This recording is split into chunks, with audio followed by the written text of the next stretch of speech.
Today, we will learn how to make a treble crochet. Make a loop. Loop should be tight.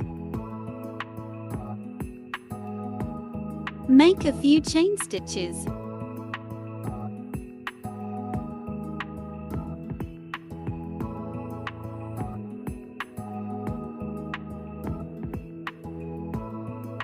Make the chain stitches.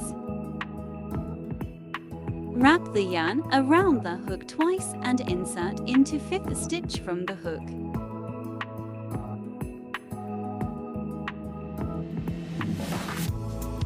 Pull, wrap, pull it through 2 loops, wrap, pull it through 2 loops, wrap, pull it through 2 loops.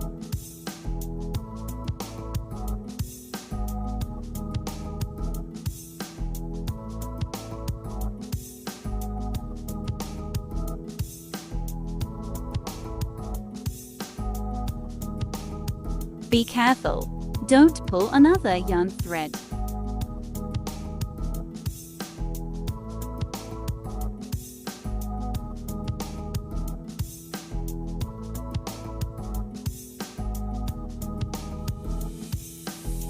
Repeat this several times.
Subscribe channel to get more content.